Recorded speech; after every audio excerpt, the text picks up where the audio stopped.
we'll just brave the weather. So, do you have your lesson sheets in front of you? Okay, I have a mark here on page 2, number 12. And so that's probably where we'll start, but I want to review also. So, and you can hear me okay? I've got my Bluetooth in, so we're good to go. You can hear me okay? Okay. And It is Verizon. it is Verizon, yeah. Good, okay. All right, well, let's get started here. Number 12, here we go. Andrew will have you read for us number 12. The Abrahamic covenant was not disannulled by the institution of the Mosaic. Thus, when the Mosaic was eventually made obsolete, the Abrahamic covenant was still in force with all of the other covenants clearly associated with it. Our Lord himself said that many would come from the east, west, north, and south, and shall sit down with Abraham, Isaac, and Jacob in the kingdom. He was speaking of the Gentiles in covenant, which is why Gentiles in New Testament churches are regarded as children and heirs of Abraham. All right. While I'm commenting on this, can you check out something here? I don't see where it says speaker like it used to before, but it says add call. Let's say add call. Rachel, Marlene, we were trying to figure out on my phone if we could do like a conference, and you might hear some beeping. He's pushing some buttons here. We're just testing this out still. Oh, we do have conference. So the answer is, people can't call you, you have to call one person, and this is merge calls. Okay. That's how we'll do it. Okay, So great. we'll have to call Ben and Judy. Okay, great. So we just figured something out that would be pretty vital as far as our outreach conference or call telephone lines. So, okay. Well, thanks for your patience. Okay, you still there? Still there? Oh, you know what? Give us switch back. Let's switch back. Yeah, she's on. This is a test. Broadcast. This is only a test. Do not It's adjust cool your that we set. can do it. Yeah. Do not adjust your Do not adjust your headpiece or headset. Of course, back then you had to get up off the couch and adjust the set. You have to dial. Oh, you know what, yeah, I think you're dialing her. I think it might have hung up on her accidentally. Okay. Does it dial? It's ringing. Mom synced this morning. Hi, sorry about that. We're Same experimenting here, so I think we got you cut off. But we did figure out, I think, how to do the conference call. So, okay, well, Andrew just read number 12, Yeah, Merry Christmas. and the important fact that the Abrahamic covenant was not nullified with the entrance of the Mosaic. Okay? So I'm drawing on the board here, and you can picture this. The Abrahamic covenant, it was first, and then I'm going to draw a dotted line around the Mosaic. And what would the dotted line represent, Vicki? Dotted line represents what? It was not permanent. It was not permanent. Yeah. Very good. Good guess on that one. Good guess. You scared me. So this represents a solid. This is temporary. Okay. So the Mosaic was only temporary.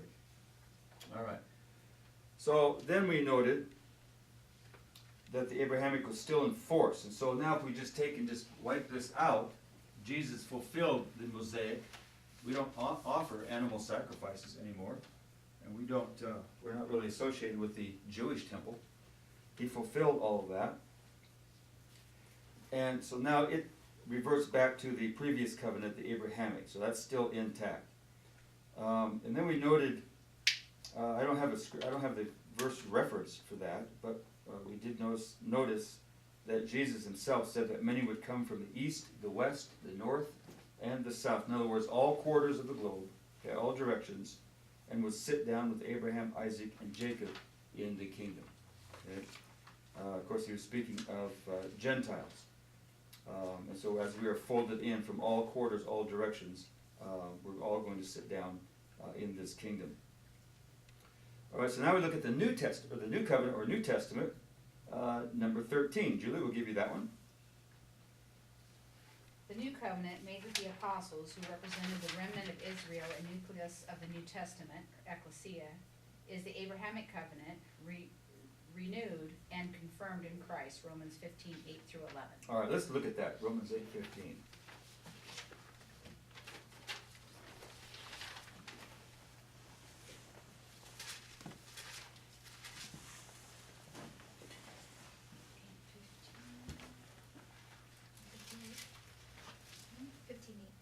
Oh.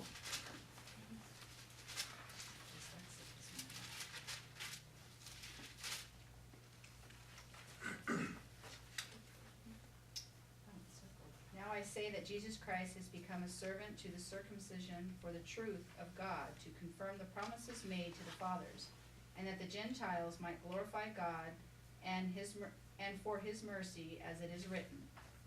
For this reason I will confess to you among the Gentiles and sing to your name. And again he says, rejoice, O Gentiles, with his people. And again, praise the Lord, all you Gentiles, laud him, all you peoples. It says that again, might as well keep going. Number 13, or 12, sorry. And again Isaiah says, there shall be a root of Jesse, and he who shall rise to reign over the Gentiles, in him the Gentiles shall hope. All right. So here's a whole string of references by the Apostle Paul. And again, he says, and again. So that man knew his Bible. And so back to verse 8. This is all rooted in the confirmation of the promises or covenants. Now I say that Jesus Christ was a minister of the circumcision for the truth of God. What does that mean? Let's just break that down. He was a minister of the circumcision for the truth of God. Israel. Right. So he came to serve, right? He was a minister. He came to serve as a servant, okay, to Israel, the circumcision, okay, to represent and to preach the truth of God, okay. In addition to that, to confirm the promises made unto the fathers. So he confirmed it. He ratified this covenant that was made to the fathers through Abraham. Okay? So that's very vital, because that's like a crux thought or understanding as far as covenant theology is concerned. Do you think there's Orthodox Jews, or I guess if they're Orthodox they may not, but are there any Jews in Israel that are, serving the Lord, not like you're Jewish and you live in America? Right. Yeah. There are in fact, we saw a special on Oprah where she visited what was it?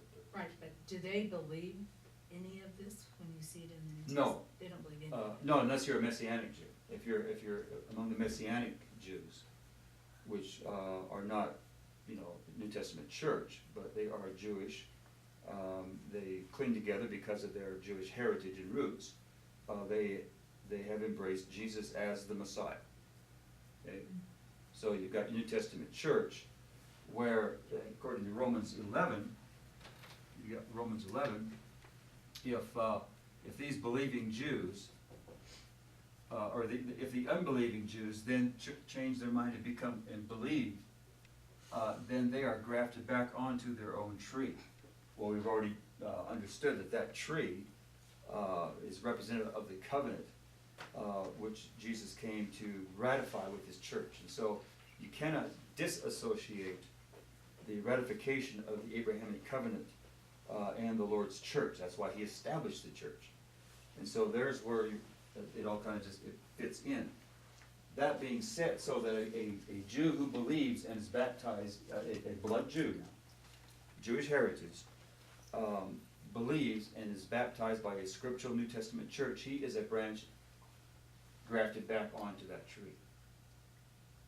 Okay? However, if you are a Jew who believes in Jesus and you're in a para-church organization, such as the Messianic, you're not associated with a New Testament church that Jesus established. Okay, these organizations would have come later.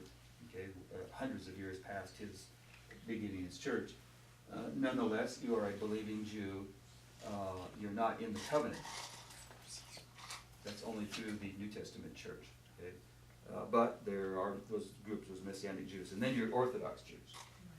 Okay? So the 144,000 will be believing Jews. Yes, in Revelation 7, those will be believing Jews, yes. In fact, I think quite possibly those Jews who are delivered or rescued from the Negev down there in the Sinai are the ones that will exclaim that Jesus, as they see him coming, is the Son of God. They already believed. I think they already believed as far as Bible, because there's so many secular Jews have nothing to do with the Bible, don't want anything with it. But then this group were sympathetic to the Torah and to God, and recognize themselves as a special people yet. Okay, as a number of them do, but very much a minority, very much. Okay, so well, that's just how God works. So do you think that those Jews are the ones that will say that? You know, I think so. In let's just say- Revelation 7, I think so. Yeah. Do you think that those are the ones that the Antichrist specifically tries to target? Yes, I believe so. Okay. I believe so, yeah. Yeah, they will then represent the physical fulfillment of that land, where there'll be Jews there, okay? But here again, the importance of a New Testament church is what he told Peter and the others is when they asked, well, you know, we've left everything to follow you, what are we gonna get? They said, you're going to sit on 12 thrones, judging the 12 tribes of Israel. So there's a distinction made there, that a believing Jew in the Lord's church is going to be better off than a believing Jew outside the Lord's church. Okay? Both are represented, one over the other. Do you personally know any Jews in a New Testament church? Because that's the very best way to be, don't you think? To be Jewish. Yeah, you got To be in the- both. I know. That's what I want to do, but it's too late for that. Yes, there's one, but I don't know that they're a New Testament church any longer. David Weiss. But I think they've gone off the deep end. I think they're one of those. Oh, that's too bad. Yeah, it's too bad, yeah. But it seems that it seems like I have, or I was aware of some others along the way, I just can't pinpoint, so it seems like I'm thinking, wow, that's pretty cool. Yeah. But yeah, that's the best of both worlds, when you bring in your physical heritage, you bandage back onto that tree, that's a wow factor right there, okay? That's just a double blessing. But in the meanwhile, we do appreciate these, parachurch organizations that embrace Jesus as their Messiah. I mean, that's wonderful, for them to understand that when so many Jews do not, that they believe that Jesus was the Messiah. That's great. I think that's wonderful. I also appreciate those Jews or non-Jews who spend years in bringing out the culture of Israel and the Hebrew language and the meanings of the words. I appreciate all of that, because it's in areas that I'm not steeped in, and so there's just a lot of good things that you can extract from this, okay, while serving in a New Testament church. So, okay, good questions. So Romans 15 does demonstrate the ratification of this covenant, okay? And so, really, Jesus did two things. He fulfilled the Mosaic and ratified the Abrahamic, all in one sweep. Okay? And you couldn't ratify it until you fulfilled the Mosaic, because it was in the way. So all was kind of simultaneous. All right, but across the page, let's read number 12, as far as the dispensationalism point of view. And Sarah, we're going to give you that. Under the dispensational model, there is no continuity from the Abrahamic covenant to the New Testament ecclesia established by Jesus. Those adopting dispensationalism as their model for biblical interpretation view the whole Testament, including the Davidic, Levitical, and Abrahamic covenants, as being done away rather than seeing that only the Mosaic Old Covenant was such a temporary nature.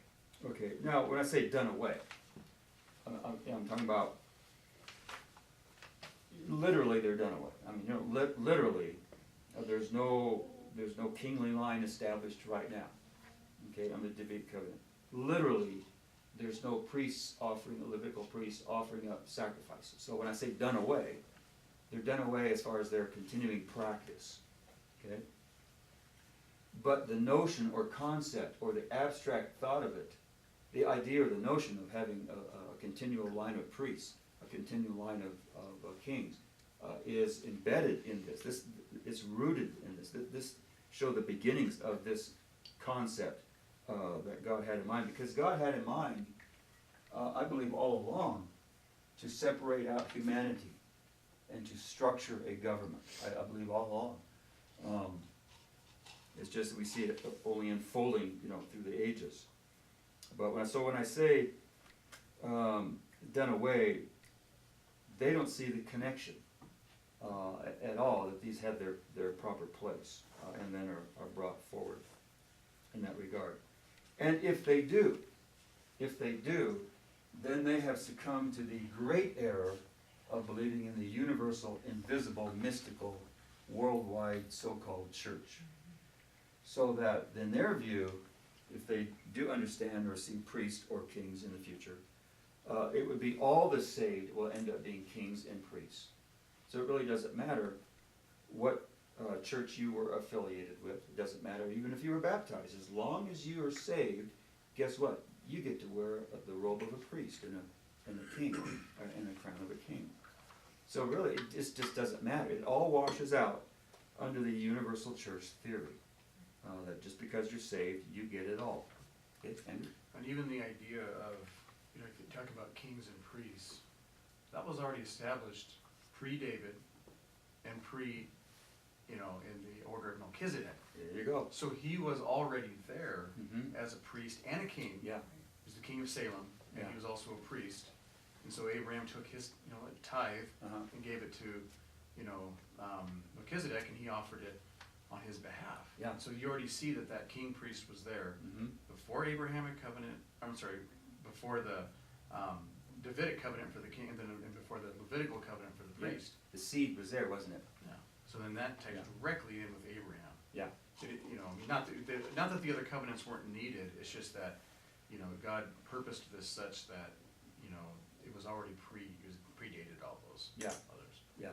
So his plans, known by the Lord, are his works from the beginning to the end.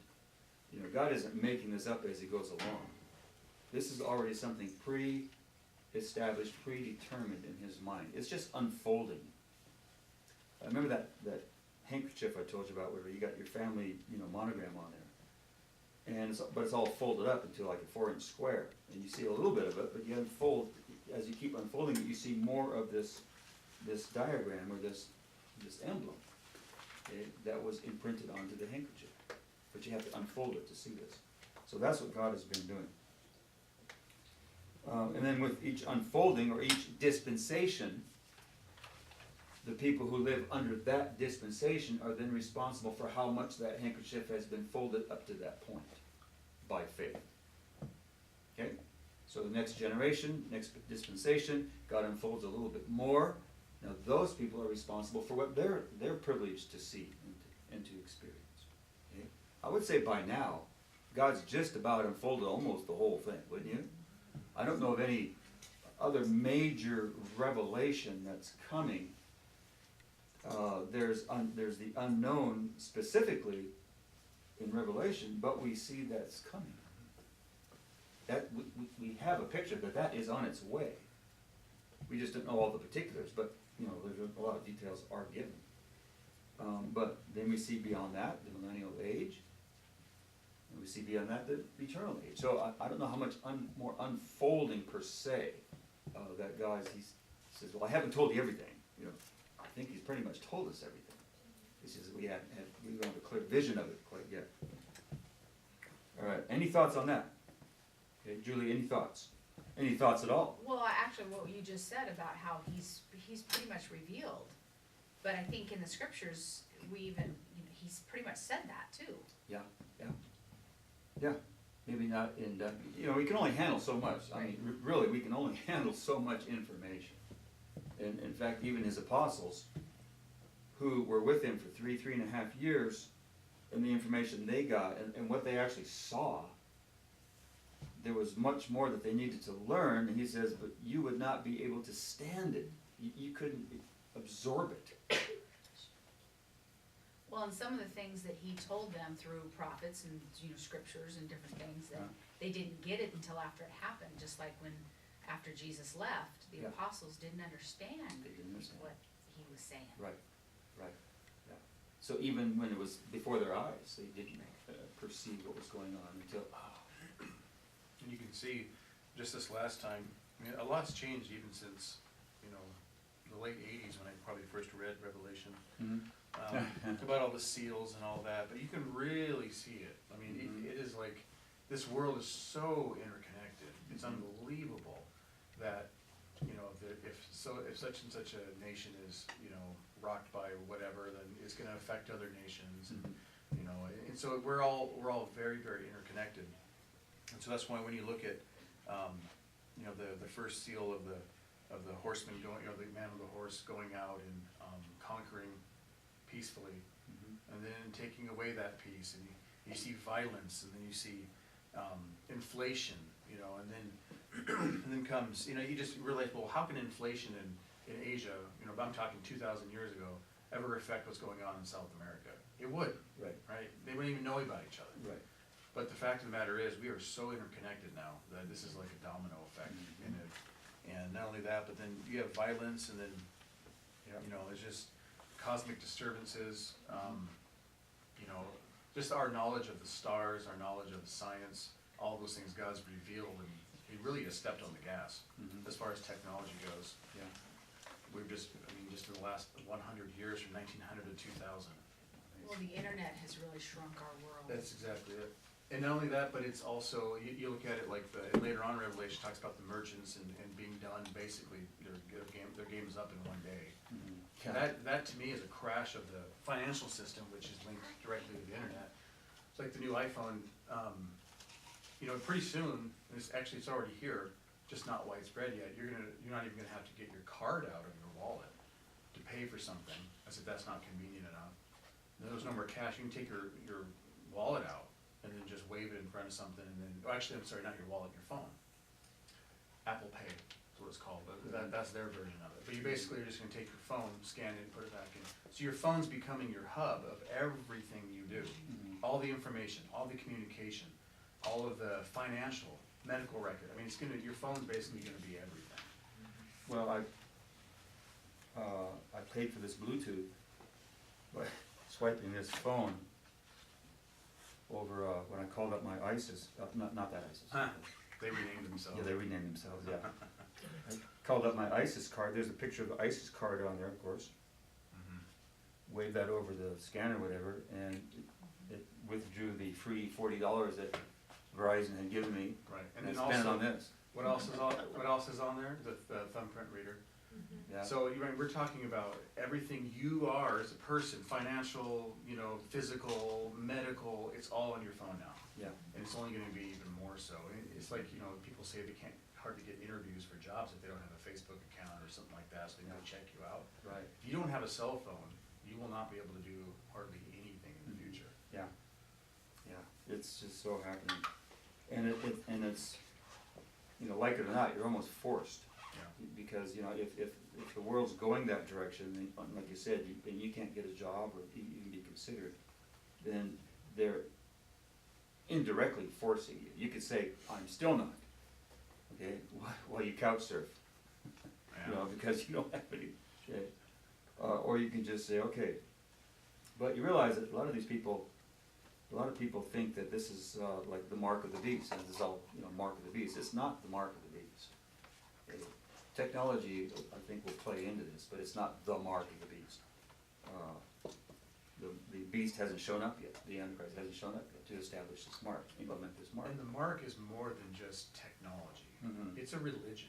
It is a religion. You're gonna be forced to, not forced to, you're going to be coerced, deceived, and also, life's gonna be miserable if you don't buy into that religion / but Right. see, the technology has to be there for any of this to happen. And that's what we're seeing now is the groundwork, The the groundwork. framework of it. Yes. And then you build on, then you can build a religious system on top of that that Yeah. basically says, okay, this is more than just technology. I'm gonna put my stamp on this and say, Yeah. this is what you have to do because it's what I'm telling you to do. Right. As opposed to, cell phones are optional, you know? Yeah, But pretty soon, there's gonna be more of that, there's gonna be more to it than just technology. right. Yeah, so instead of having to go out and physically conquer every quarter of the globe, the internet, like you said, will lay the groundwork. And so if I have the controls, then I can control you, you know, in Chile or Brazil, you know, and I don't have to even conquer you. Yeah. I can control you economically. So, all right. But you're right, I think the mark and the name of the beast is an identification with the religious system as well. Okay, and that's not the Lutherans. Okay. Hannah, that's not the Presbyterians. I'm sure Hannah thought it was a Presbyterian. So it's coming. So we see groups like ISIS and these others are laying the groundwork for this religious order to actually take a hold in the Middle East, because they're the ones crying out. Remember our PowerPoint and how we talked about the caliphate? This is what they're trying to That was a establish. good one. Hmm? That was a really That was good. before my time, so I don't remember it, but I would be willing to see that. Okay, okay, all See, right. that was in between my time. Yeah, that was in between, yeah. Right, yeah. Between my time. Yes, yeah. That's good. Yeah, 16 years. and this was before ISIS, this is before they even came along. Okay, of course, they're part of Al-Qaeda, so all that was in place, but they're so harsh that even Al-Qaeda, I mean, they reject, they turn on the roots of which they grew out of. But yeah, we looked at the caliphate and all that, so. Okay, number 13 then. Vicky, we're gonna give you number 13. Dispensationalism rejects any definite continuity between the Old Testament and the Jewish apostles who formed both the nucleus and the foundation of the New Testament church. All right, so here again, dispensationalism and those who follow that theology are by and large universalists. Okay, they have swallowed the universal church theory. Okay. So you're not only going to get mistake number one on dispensationalism, then even their application is going to be to all the saved. All right, so now we're on the last page. Oh, Noah should be here. We actually, we turned the corner. He wasn't here to see this. All right, number 14. Yeah, sure, this is, I think, a good one for you. Number 14. Once again, On the left, let's start on the left, and then we'll give you the right. Oh. Now, under the renewed Abrahamic covenant, the church has better promises than Israel had while yet under the Mosaic covenant. These better promises include a better sacrifice, a better mediator, a better approach to God, a better administration of the Spirit. Wow, he's good, isn't he? Yes, he is. I knew you could handle this, so I give it to him. Very good, very good. All right. And this is where the understanding of it starts too at this age. The more you just throw at and pour on. Okay? All right, so we're talking about the renewed Abrahamic and the Mosaic again.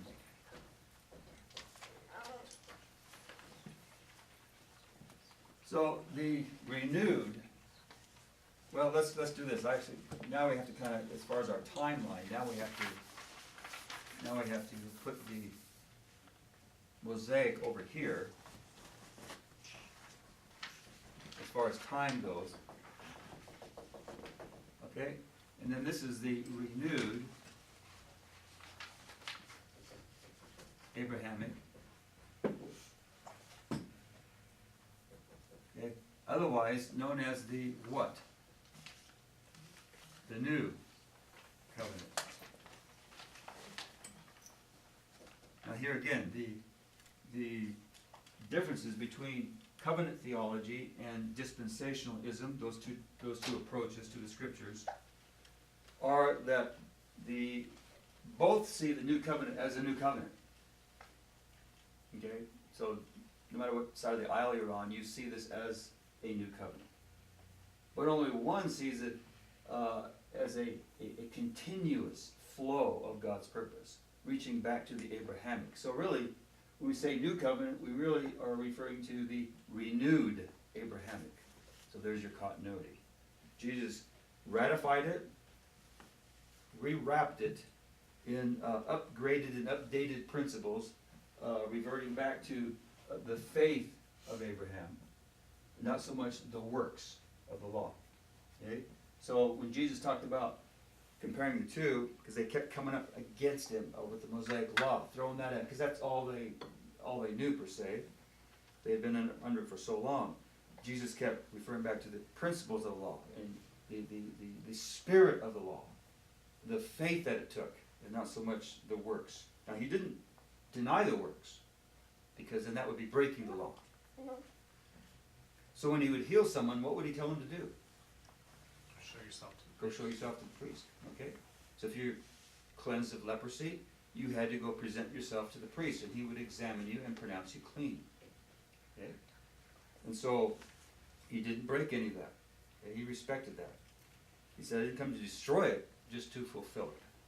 And so by fulfilling it, he demonstrated the spirit of it and the intensity of it and the reality of it, not so much the works only, but the faith behind it, the faith driving the works. Okay? Well, I think that he basically came to a situation where Pharisees, scribes, lawyers, those guys were emphasizing more the works and not the heart. Yes. So I think that if he came to Israel at that time and they were emphasizing, oh, it's all just this, it's all about the heart, and I really believe, but I'm going to let my works slack. But I think he'd come and say, no, it's about the works. Mhm. You can't just say this and then not do it. Mm. Whereas he came to the situation where they were doing it, but they didn't really feel it. Right. They weren't, really sincere about it. Yeah. So I think he tried to come and he, whatever situation he found, he was going to balance it out. Right. And really, the works help to solidify them as a people. So think about the works as a good foundation to bring them together as a people, because they're the only ones that were told to do these works. And so in doing so, God helped to separate them out as an identifiable people. The Israelites, the Jews, with a particular law and the system of works to perform. Yet others weren't doing those particular works. So that helped to separate them as a people, and to they kind of held serve in that regard. Then it came time to teach them the inside of it, okay, the particulars of it, and the intent of it. All right, so now, Asher, we're going to have you read the other side, number 14 on the other side. Once again, dispensationalism denies that the better promises given to the Lord's church for this age have any connection with the everlasting covenant made in Genesis 17:6-7. All right. So again, getting back to the tree in Romans 11. They view the tree, Lana, as having been what? Chopped down. Chopped down completely. Let's just chop it down, start completely over. When in reality, only the branches, the offending branches, were removed. And then believing branches were, guess what? Attached to that trunk of the tree. So far from chopping it down and starting completely over with a so-called new and estranged covenant from any other, purpose, ongoing purpose, he just brought those branches into that existing purpose. And let's just move forward. They basically just downshifted into fourth gear. Julie? Well, last time when we were talking about this, and I had brought up, which I, don't want to totally bring in a sidebar, but I had brought up how I had been defending this for so many years when I was down in California. Mm-hmm. Well, that was what, talking about the root of the tree and how, it talks about not to boast against, Yes. because the root is what sustains us. Right. That's where I don't understand how they can see that. Mm-hmm. That, the tree wasn't laid at the axe, or at the axe was not laid at the trunk of the tree. Uh-huh. Yeah. Because it says, the root is what sustains us. Yeah. I don't understand how they can ignore that, or how they misapply that. There must be other factors involved, and I think it goes back to what you said a while ago about the anti-Semitism. Mhm. And it's not so much that they were just like, this is the race, it's that these people are the ones that killed Jesus. That's why the Catholics typically don't like the Jews, Mhm. because they're the ones that killed Jesus. Mhm. Which I've always thought was ironic, because if they didn't kill Jesus, the Jews would have inherited the kingdom at that time. Yeah. And there would be no Catholic Church. Right, Yeah. yeah. Yeah, it's, yeah. But this was an ongoing conversation with Baptist Mhm. brethren Yeah, that didn't see yeah, covenant the way that we see it. yeah. Yeah, and there's always going to be that Right. type. In fact, it's the majority. I think after all these years, you know, cause I was raised in a church that didn't believe any of this. Basically, they didn't have anything to do with the Old Testament except for Noah's Ark and Daniel and the lion's den, and Mhm. that's all the Old Testament meant, Mhm. were fun little stories. And even after all these years, I feel like I still like appreciate having my eyes open to Yes. the continuity of it. Yes. It's still not, it hasn't gotten old yet. Oh, And no. you know, No. I'm sure at times I take it for granted and just have that understanding, but Mhm. every time we discuss it and bring it up, we have a renewed respect for the continuity of the Bible, because so many don't believe it. Our own brethren don't believe it, those that we know in our cause, not don't believe it, but don't teach it, Mhm. and don't have the understanding of Yeah. it. So Yeah. it's such an appreciation for it that it's nice to have it, you know, and that's why I like going through this, cause it renews that appreciation. I don't wanna take it for granted, cause for so long Right. I didn't know any of And, this. and you can have a fresh appreciation for it without the element of boasting. Right. You know, Right. in your mind, you can say, thank you, Lord. Yeah. It should be Yeah. humbling. Yes, because I wanted them to see what I saw. Mhm. It wasn't boasting at all. I Yeah. mean, actually, there was a great sense of sadness Mhm. because of everything else that fits together because of that. Mhm. They just didn't see. Yeah, And it still saddens me. yeah. And with the boasting, I'll tell you where the boasting seems to come into play, is when you do X out the Jews as those, poor people who didn't get it, and now we're the church. And so you really are looking down on Israel, for, as Andrew said, other groups, perhaps Catholics and others, looking down on Israel for that colossal blunder, and then now you're in the church, so this is a universal church, concept that, and that you're over the Jews. Right. And that's what it was. There's where your boasting comes in, okay, but in the. Better than the Jews. Right. Better than the Jews. But inside a New Testament church, because you are supported by that group, that's what keeps your feet on the ground. And you're not boastful over the Jews. You appreciate having come into the commonwealth of Israel. Well, one of the questions I would ask him, and there was others, what do we do with Abraham? Yeah. Right. Yeah. Yeah. Because he's spoken up throughout. Yeah, Yeah. both of them. Well, I think God put into place like the family and everything to kind of show his thoughts of how things were supposed to be. And Yes. to me, if you separate the Old and New Testament, it's like you're having one rule for one kid and totally different rules for the other kid. And to me, God isn't unfair. Yeah. Yeah. I mean, you could see that in a family, you had, 3 kids that, this was their rules for growing up, and then the yeah. 2 others, these were their rules. That's Yeah. not fair. Right. It's the same rules. Yeah. It's the same rules. And Yeah. same blessings. Yes, yeah, exactly. So like we talked about here a moment ago, that God unfolded this whole plan bit by bit by bit. And where before it was called, when it was still folded, not really visible, highly visible, it was like, okay, known or aware of somewhat, but dark, okay? It's called a mystery. Yeah, Sarah? Well, and I remember too, even growing up in the youth city church and stuff, a lot of times when we would go through Revelation, we would refer back to Daniel, and because a lot of the things that you don't understand that's in Revelation kind of gives a little bit more of a explanation. So Mhm. how can you separate? Okay, you're going back in the Old Testament to find out the question you have in the New Testament, Right, That's good. yeah, so and how, it didn't make sense to it me. didn't make sense, because it's contradictory, isn't it? Mhm. Yeah. You go back to when you need to. Right. Right, well, when she, it's convenient. You know? right, she was getting it home, so she was looking at it at a different perspective of, you know. Yeah. She saw it the way that we see it. Yeah. And she wasn't taught to see it that way at church. Yeah, and it's hard to go back, I mean, I'll say, it's harder to go back. And I think I told you about, that carved out plaque on someone's desk, I remember this years ago. It just looks like a bunch of Korean letters or something, and you're staring at it. You remember seeing those? It just looks Yeah, I like remember Korean or seeing something, you know? And then, if you stare at it long enough, or maybe at a different angle, all of a sudden, then it becomes clear, it says Jesus. Do you remember that? Mm-hmm. And then once your brain recognized the letters Jesus, it's hard to go back to see the Korean. Right. If it's I remember possible, trying and is it just even couldn't do it. possible? Yeah. Yeah, it's like a switch came on, okay? Well, that's what this is. When you see this, it's hard to go back.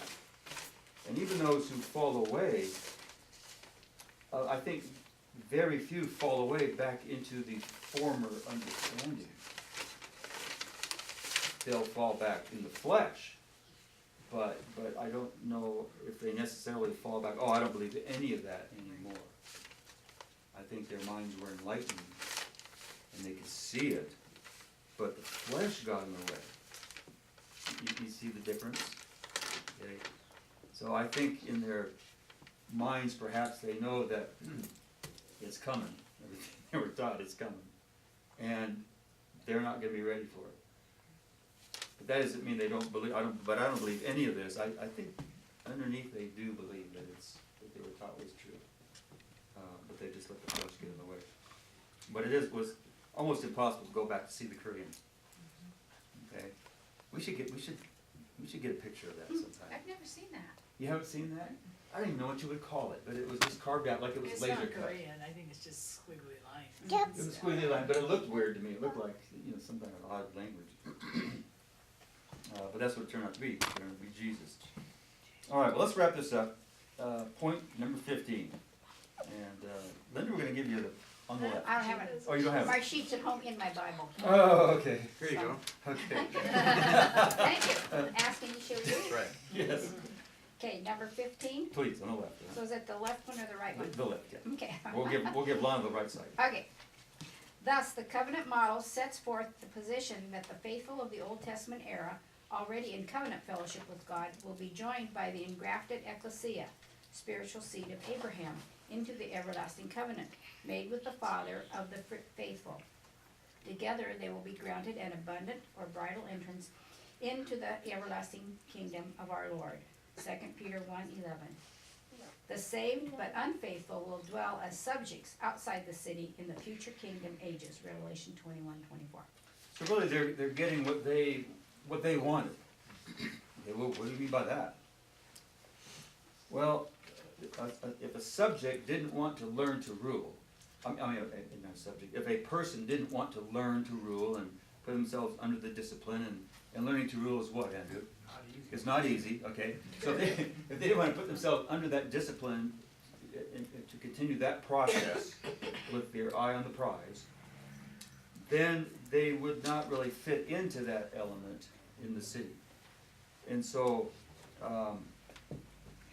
they wanted to be a subject because they didn't want to shoot for the bride. And so they wanted to be a subject. So really, God is just going to honor, right, and sanction what they wanted. And that's our God. I'll give you what you want. Okay. I'm not going to give you what you didn't want. I'll give you what you wanted. That's God. Isn't that a blessing? Okay. So that means that those in the city wanted to be in the city. And those that are out in the nations wanted to be there. So it all kind of ends up where everyone's in a happy place, except for the third group. They're not really. Okay. But here again, they didn't want the city. They didn't even want to be a subject in the kingdom. And so they may not have wanted to end up in hell, but that's the only other place God has for them. He's not going to park them out on Venus or Jupiter somewhere. Purgatory. Purgatory, right? So there's a place for them too. All right. So okay. All right, Lon, we're going to give you the right side of that, number 15. Mainline dispensationalists envision a universal church and bride living in heaven for all eternity. while the saved of the Old Testament era will dwell on the earth. They have accepted a lordship salvation approach, believing that one is saved by grace, but kept by works. Many missionary Baptists, while accepting the basic tenets of Darby's dispensational approach, are merely modified dispensationalists. They agree with Darby that the Old Testament saints will not be in the bride, but see a loss of reward rather than a loss of personal salvation. Dispensationalism is a model that cannot harmonize Scripture, thus portraying God's unified eternal purpose, which was set forth from the beginning. All right, we just don't see the flow. And one thing, I think, again, the roots of this is the universal church theory. They're largely, I think, at fault, or they're embracing of this. And so even a lot of missionary Baptists have swallowed Darby's dispensationalism, his approach, only modifying it some.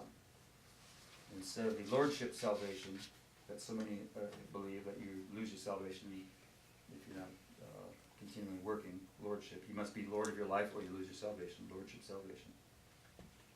They'll say, well, no, I'm not going to go that far. But nonetheless, they chop off the whole Old Testament as far as being viable or vital for our understanding of the whole picture. Okay? Or as Sarah said, they'll reach back to the Old Testament only conveniently to understand a little portion of the New, mainly prophecy. Or it is just a story. It is just a nice